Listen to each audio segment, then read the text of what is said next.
Bonjour, bonjour Georges, comment vas-tu? Bien, et toi, Yves? Ah bah, impeccable. Bon, ben c'est bien, à chaque fois que je contacte la Marche Nordique, la commission Marche Nordique, dont le président c'est Georges Luc, pour une actualité, il y a toujours des actualités sur la Marche Nordique. Hein.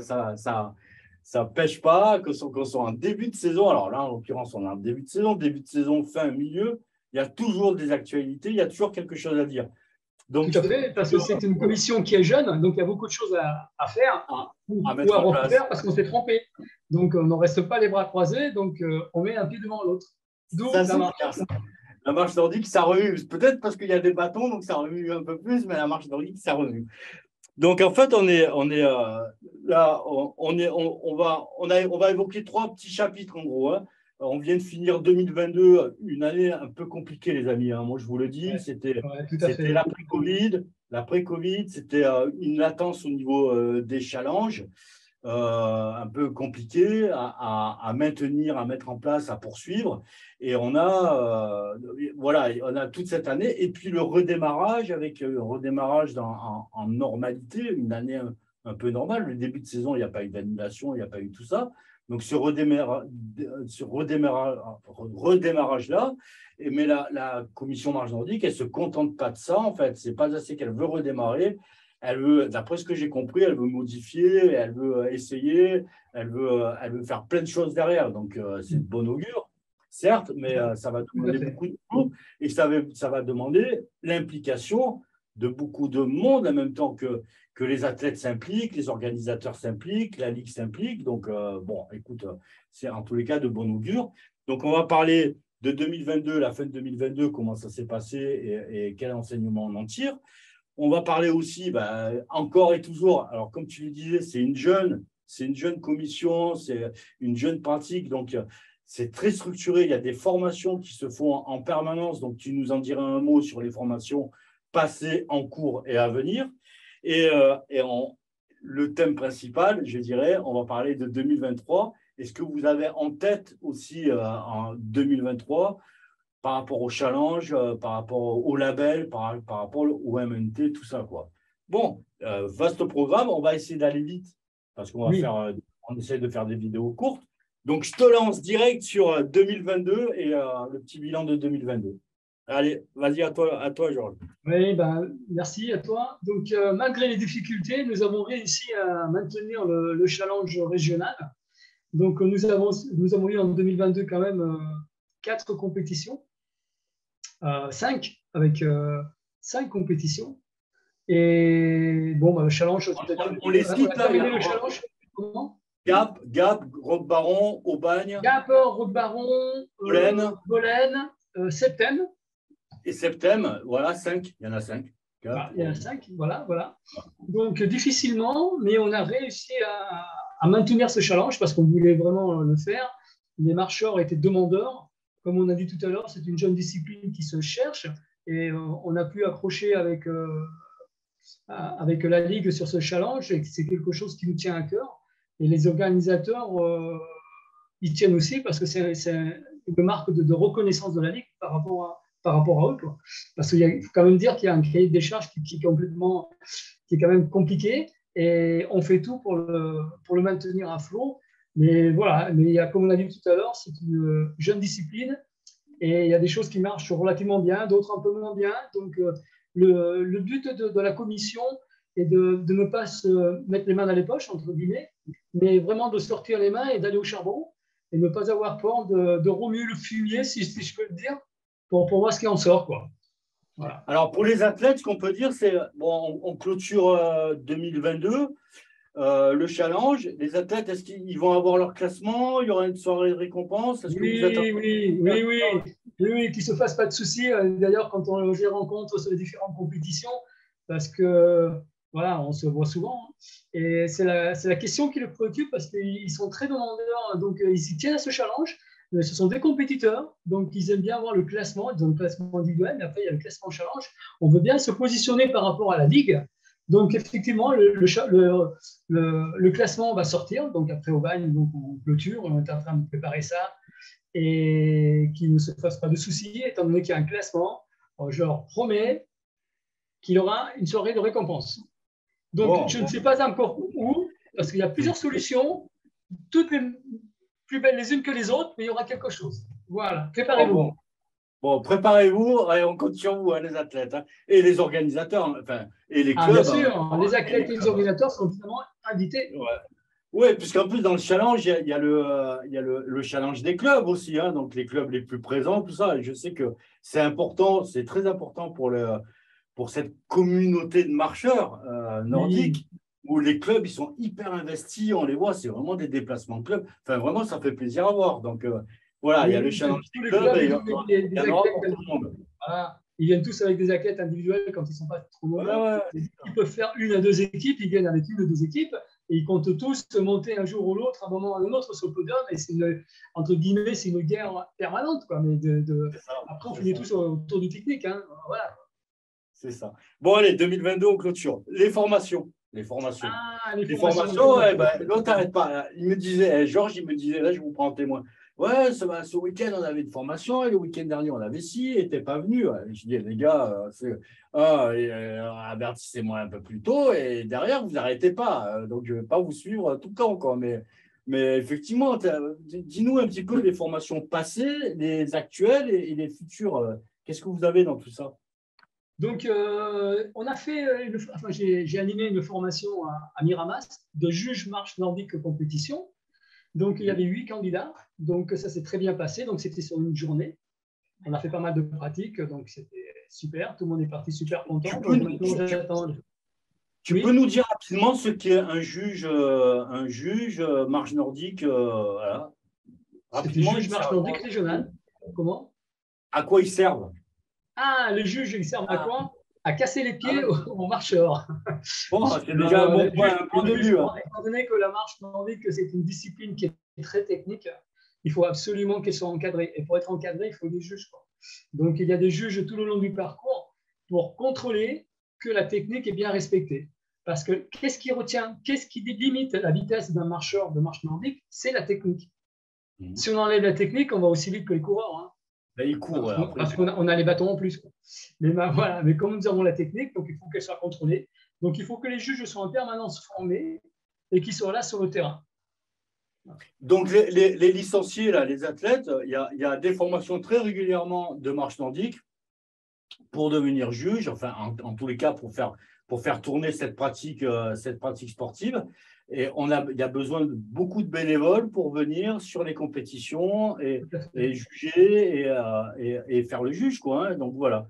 Donc il y aura des formations après.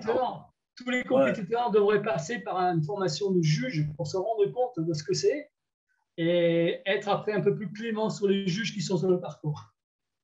Voilà, en fait, quand on est marcheur, on est en même temps marcheur, on est en même temps organisateur, on est en même temps juge, on est multipasse, quoi. C'est-à-dire, c'est l'investissement total. Voilà. Venez, on s'occupe de vous. Venez, il y a plein de choses à faire. Donc, les formations, il y en a eu le week-end dernier. Est-ce qu'il y en a voilà.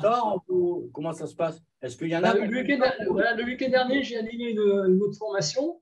C'était à Aix-en-Provence, au Krebs d'Aix, sur une journée et demie. Donc, ça a duré le samedi et le dimanche matin. Donc, j'avais 11 candidats. Là, c'est pour intervenir en marche nordique compétition. C'est-à-dire le marcheur qui est loisir, il y a un coach, c'est déjà un entraîneur, qui le prend et qui l'emmène petit à petit vers la compétition.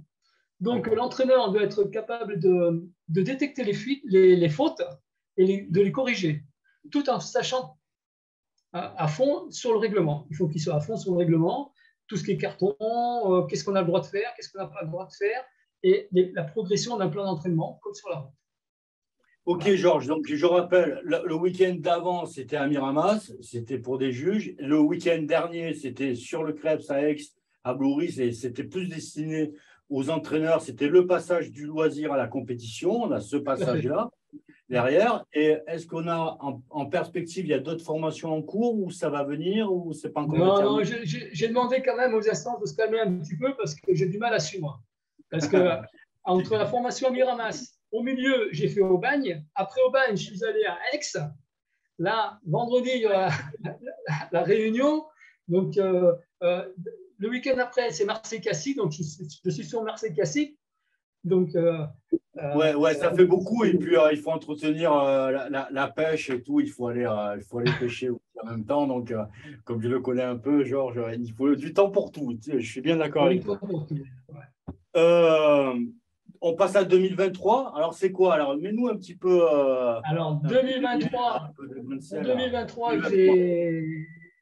j'ai beaucoup de projets que je vais proposer à la commission, mais je sais que déjà que la commission est à fond là-dedans parce que nous, la commission, bon, il y a la commission des membres permanents de la commission, mais je m'efforce à chaque réunion d'inviter les organisateurs, les athlètes et les entraîneurs.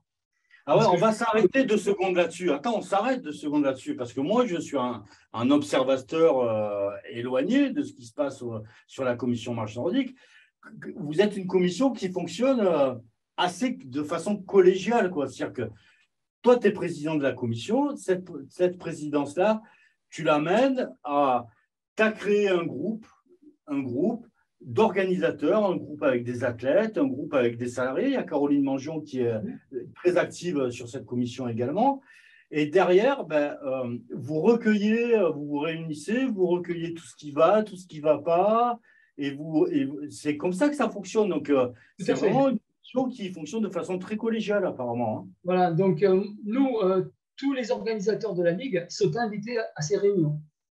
Et bon, on demande à certains athlètes, on ne peut pas inviter tout le monde, sinon ce n'est pas possible, mais au moins que tous les clubs soient représentés. Voilà. Donc, je fais un ordre du jour et tout ce qu'on demande. Après, c'est les discussions, quoi. Chacun apporte de l'eau au moulin. Et moi, pourquoi tu n'organises plus? Parce qu'il m'est arrivé ça, j'ai eu des difficultés à trouver des juges. Après, je n'ai pas pu m'inscrire sur Calong, je n'y comprends rien. Donc là, voilà, la commission, elle sert à ça. Elle n'est pas là que pour décider des dates du challenge. Elle sert à aider les organisateurs à venir monter des organisations qui tiennent la route, qui puissent faire partie du challenge pour qu'on sorte un petit peu du lot. Et donc, donner des compétitions aux marcheurs. Ce que je comprends bien, apparemment, il y a une de vos réunions, j'ai vu la date passer, elle est au 28. En fait, vendredi 28, 18h30 à Aubagne. Bon, ben voilà. L'annonce est faite. Donc, en fait, vous avez décelé les points forts, les points faibles qu'il pouvait avoir dans votre pratique sportive, la réglementation, les façons de juger, les contraintes qu'il peut avoir avec les organisateurs. Vous allez en discuter le 28, mais derrière, il y a le chapeau du règlement national. Comment vous allez faire pour modifier les choses? Est-ce que vous avez des marges de manœuvre là-dessus? Je suis parti sur un constat, c'est que depuis 2021, nous avons perdu des organisateurs qui étaient inscrits à l'ANNT, Marche Nordique Tour, des gros organisateurs qui ne sont plus volontaires pour faire partie du challenge national parce que c'était trop contraignant et très onéreux parce qu'il y a beaucoup de contraintes. Donc ça, c'est une chose. Après, je me suis amusé à aller voir sur le Calorg, le site officiel d'inscription des compétitions. Et sur la Ligue PACA, il y a 23 organisateurs qui proposent des marches nordiques loisirs et découvertes. Alors, en les contactant, aussi bien sur le terrain que par téléphone, que voilà, j'aurais demandé pourquoi est-ce que vous ne venez pas nous rejoindre et essayer de passer un cap, de passer du loisir vers la compétition et faire les deux, comme ça. Et ils m'ont dit, mais quand on a vu le règlement ANNT, le règlement national, jamais on y arrivera. Donc, au niveau des juges, au niveau des contraintes du terrain, au niveau de l'investissement financier, tout ça. Donc, en partant de là, on s'est dit, non, on a un challenge régional avec nos règles à nous. Donc, pourquoi pas essayer d'harmoniser ça, d'aider les organisateurs à sortir du carcan national tout en préservant quand même les règles nationales, parce qu'on ne peut pas les contrôler. En essayant avec cette commission qui va se réunir, que les organisateurs et les athlètes sont là, ils vont dire oui, mais pourquoi est-ce qu'on ne pourrait pas faire ci, pourquoi est-ce qu'on ne peut pas faire ça? Moi, j'ai eu ça comme problème, moi, j'ai trouvé la solution, on a fait ci et ça. Donc, on va essayer de travailler là-dedans pour faire de notre challenge, pourquoi pas une terrain expérimentation qui essaierait de sortir de quelque chose tout en gardant quand même le règlement national, parce qu'on ne peut pas y échapper, quoi. Mais pourquoi pas essayer de couper le virage, entre guillemets, pour aider à ceux qui ne peuvent pas venir aujourd'hui de pouvoir le faire. D'accord, donc utilisez, si je comprends bien, vous utilisez de cet outil qui est le challenge, au regard de ce que peuvent dire la commission composée d'organisateurs, d'athlètes, d'officiels et autres, utiliser ce challenge comme un outil d'expérimentation et adapter pour que cette pratique elle soit ouverte à un plus grand nombre, je dirais, et un plus grand nombre en termes d'athlètes et d'organisateurs. Hein, c'est en gros ça, de faire notre région une terre d'expérimentation. Tout à fait, parce que si on prend les listings des compétiteurs de 2020 à aujourd'hui 2022, on s'aperçoit que ce sont exactement les mêmes. Il n'y a pas beaucoup de renouvellement. Donc pourquoi est-ce que les gens ne viennent pas? Parce qu'ils ont cette appréhension déjà de tous ces juges sur le terrain, ces contraintes de dossard, pas de gourde, pas de sac à dos, la boucle de pénalité, les bâtons vraiment spécifiques, donc voilà, donc pourquoi pas essayer de trouver une solution pour rassembler tout ce monde-là. Écoute, la date, elle est prise, hein, les amis, là, les marcheurs. Là. Moi, j'ai entendu le 28. Après le 28, la semaine d'après, on va redemander à Georges de venir nous voir et de nous dire un petit peu, en gros, pas ce qui est décidé forcément de façon ferme, mais quelle orientation vous allez prendre. Quelle orientation vous allez prendre au niveau des challenges pour que tout le monde s'y prépare. Et en tous les cas, ce qu'on peut dire, est-ce qu'on peut dire déjà que au niveau des organisateurs, en tous les cas, il n'y aura pas plus de contraintes, on se dessine vers moins de contraintes. Au niveau des athlètes, la façon de juger aussi, ça peut être différent, peut-être, parce que ça aussi, moi, des oreilles qui traînent et j'entends qu'il y a quelques frustrations des fois. Donc, il y a peut-être une autre façon de juger à expérimenter. Il faut essayer. Si on n'essaye pas, on ne le saura pas, quoi. Donc, de toute façon, cette réunion du 28, il y aura le président de la Ligue, Jean-François Roudy. Donc, il n'y a rien qui est caché, tout sera ouvert. Et comme on a dit tout à l'heure, c'est l'expérimentation, mais dans aucun cas, on ira contre les décisions de la fédération. Voilà. Le règlement national, c'est le règlement national. Voilà. Très bien. Et après, il y aura… challenge à nous, on va son… Voilà, il y a les courses qui seront dans le challenge. Les organisateurs qui veulent être dans la MNT, ils seront dans la MNT, d'après ce que je comprends. Et ceux qui ont encore une marche à gravir pour aller dans la MNT, ils pourront tout à fait être dans le challenge, proposer leur course et être accompagnés par la commission, par la Ligue, pour justement atteindre cette marche ou pas, quoi. Hein. Il y en a qui voilà. Donc la commission est là pour les aider aujourd'hui qui n'arrivent pas à faire une petite compétition départementale. Donc, on va les aider à faire cette compétition départementale pour qu'ils aient plus de marcheurs, pour qu'ils se retrouvent financièrement, parce que c'est toujours pareil, c'est le nerf c'est l'argent. Et après, une fois qu'ils sont vraiment rodés, s'ils ont les capacités et s'ils ont envie, ils peuvent très bien aller au challenge national, à la MNT. Donc, c'est ce que nous, on souhaite, parce que c'est enrichir la marche nordique, il faut qu'elle continue à avancer. Bon, allez, on va clôturer là-dessus. Autre chose à redire? Tu as un truc en plus à dire ou… Non. Je vous dis simplement que la prochaine compétition pour 2023, la première compétition du challenge, elle sera à Aix.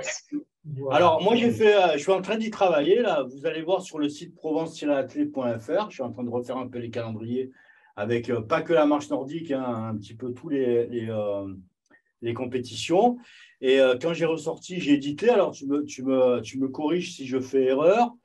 Et le 22 janvier, on a Aix-en-Provence, la marche nordique qui est labellisée. Hein. Je parle des courses labellisées. Oui, label régional. J'ai bossé sur les courses labellisées là, tout à l'heure.